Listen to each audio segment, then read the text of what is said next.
Hi అండి, నమస్తే. నేను మీ జ్యోతిని. మీకు కొన్ని విషయాలు చెప్పాలని నేను ముందుకు వచ్చానండి. హిందూ ధర్మశాస్త్రం ప్రకారము మన హిందూ తత్వాన్ని పెంపొందించుకొని మనము హిందూ తత్వాన్ని ప్రోత్సహించినట్లే ఫారినర్స్ అందరికీ మన మీద చాలా గౌరవము, మన కట్టుబాట్లని, మన కట్టుబాట్లు, మన ఫ్యామిలీని మనం నిలుపుకునే పద్ధతిని బట్టి, మనకుండే నీతి నియమాన్ని బట్టి వాళ్ళు చాలా మనల్ని ఇమిటేట్ చేయడానికి ట్రై చేస్తారండి. అందుకే చాలామంది మన దేశాన్ని సందర్శిస్తారు, ఫారెన్ వాళ్ళు కూడా.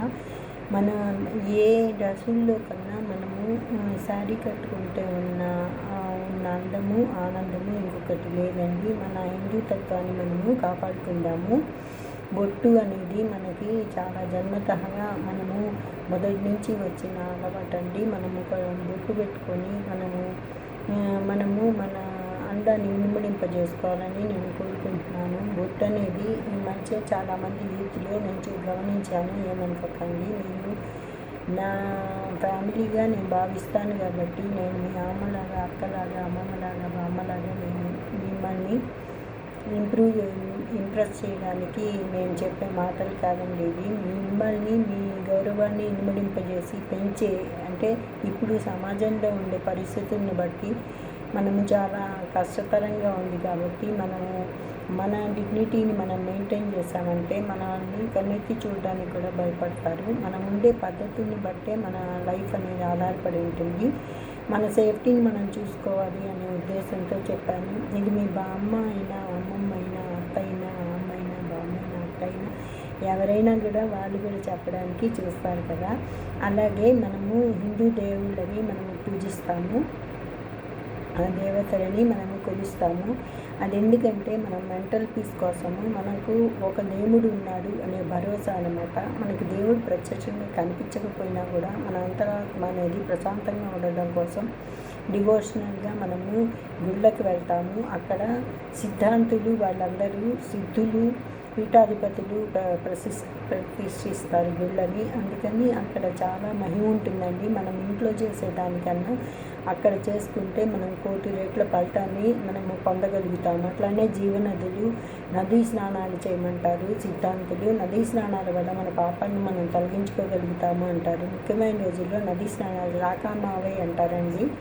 ఆషాఢం, కార్తీకం, మార్గశిరం, వైశాఖం ఈ నెలలలో ముఖ్యంగా మనం వచ్చే పండుగల్లో మనము నదీ స్నానాలు చేసి దేవుని దర్శించుకుంటే చాలా పుణ్యాన్ని మనము పొందగలుగుతాము. మనము మన మనసు ప్రశాంతత కోసం మనం ఎక్కడికో పరిగెట్టక్కర్లేదు. మనము మెడిటేషను, డివోషనల్గా మనము ఆధ్యాత్మిక విషయాలను ఆలోచించినా కూడా కొంచెం సేపు మనం వెళ్ళి సత్సంగాలలో పాల్గొంటే మనకుండే విజ్ఞతలు, వైవిధ్యాలు, మళ్ళానేమో మనకి ఉండే అడ్డంకులు తొలగిపోతాయి. మనము సాయిబాబా అనేది, మనము వెంకటేశ్వర స్వామి తర్వాత సాయిబాబానే మనకి ప్రత్యక్ష దైవం అని అందరూ చెప్తారండి. మనకి కళ్ళ ముందు కనిపించకపోయినా మనకి ఏదో రూపంలో మనకి బాబా సహాయం చేయడం, బాబా పుస్తకాలను చదివినట్లయితే మీకు అర్థమవుతుంది. షిరిడి సాయిబాబా పుస్తకాలు అన్ని భాషల్లో కూడా ప్రచురితమవుతాయండి. ఏ లాంగ్వేజ్ అయినా మనం తీసుకోవచ్చు. బాబాని తీసుకుని మనం చదువుకున్నట్టయితే మనకి చాలా కొత్త విషయాలు తెలుస్తాయి. మనలో అనేది సహనము, ఓపిక, సహనము అనేవి ఉండాలి అని బాబా మనకి చెప్పడానికి ప్రయత్నిస్తారండి. అట్లనే మనము మనసు అనేది పరిపరి విధాల పోతుంది. మనము మనసు పోయే దోవలంతా మనం అన్ని చోట్లకి పోలేం కదా. కాబట్టి మంచి చెడ్డలని మనం వివక్షతతో ఆలోచించి మన మనసుని మనం ప్రశాంతంగా పెట్టుకొని మనం ఇంకా మీరు భవిష్యత్తులో ఫ్యూచర్లో చాలా చాలా మంచి గెయిన్స్, మంచి అదృష్టాన్ని కలిగి ఉండి మంచి పొజిషన్కి రావాలి అని నేను మీకు ఆలోచించి మీకు నేను చెప్తున్నానండి. మీరు నా మాటలు వింటారనుకుంటాను. ఎందుకంటే నేను ఛానల్ పెట్టి 5 months అవుతుంది. అట్లనే నేను మీతోటి ప్రయాణం చేస్తాను. మిమ్మల్ని చూసి, మీ వీడియోలను చూసి ఇన్స్పైర్ అయ్యా నేను నా ఛానల్ పెట్టడానికి కారణం ఏంటండి. నేను కూడా నాకు తెలిసిన విషయము మీతో పార్టిసిపేట్ చేద్దాము, మీతో పంచుకుందాము అని మీ అందరితోటి నేను కూడా సహజీవనం చేసినంత సంతోషపడతాను. నాకు కష్టం వచ్చినా సుఖం వచ్చినా మీతో చెప్పాలని, షేర్ చేసుకోవాలని అనుకుంటానండి. నాకు తెలిసిన మంచి మాటలు మీకు చెప్పి మీరు కూడా ఇంప్రూవ్ అవుతారు. మీరు కూడా సంతోషపడతారు. మీరు కూడా మంచి మార్గంలో ప్రయాణించరు అని నేను అనను. నాకు తెలిసిన విషయాలు మీకు చెప్పి మీకు గుర్తు చేద్దామనే ఉద్దేశంతో నేను మీతోటి మాట్లాడుతున్నాను.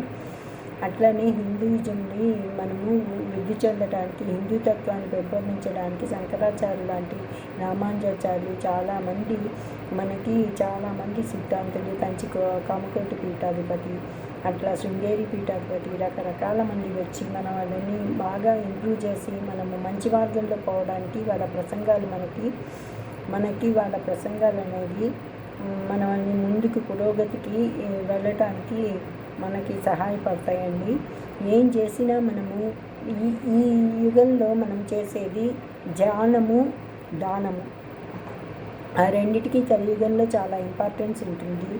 లేని వాళ్ళని చూసి నవ్వకుండా వాళ్ళ పొట్ట ఆకలిని మనం తీర్చగలిగామంటే ఒక్కళ్ళకన్నా మనము మన తాహతిని బట్టి మనం దానం చెయ్యాలి అని చెప్పి నేను కోరుకుంటున్నాను. మనం తినేది మనం ఇంకొంచెం మందికి పెట్టగలిగే స్టేజ్లో ఉండి పెడితే మనకి అంతకన్నా ఆనందం ఇంకొకటి లేదు. దానం అనేది చాలా ఇంపార్టెంట్ అండి. యుగంలో దానాన్ని మించిన బలం ఇంకొకటి లేదు. దానము, ధ్యానము కూడా మీరు ఏకోజామున లేచి మెడిటేషన్ లాగా ఒక 10 మినిట్స్ నుంచి హాఫ్ అన్ అవర్ వరకు పెంచుకొని మీరు మిమ్మల్ని ప్రశ్నించుకోండి. మీలో మీరు మార్పులని గమనిస్తారు. అదే మెడిటేషన్ అంటే అందరు చెప్పేది. ఆధ్యాత్మికత అంటే అదేనండి. అప్పుడు మన అనే వ్యత్యాసం పోతుంది. అందరం మనమే, అందరిలో శివుడు ఉన్నాడు అని, మనలాగే దేవుడు, ఎదుటి వాళ్ళ ఆత్మ కూడా దేవుడితో సమానము అని మనలో ఉండే వివక్ష అనేది తగ్గుతుంది. మీకు తెలియదని కాదు, మీకు గుర్తు చేద్దామని చెప్పడానికి వచ్చాను. చాలా థ్యాంక్స్.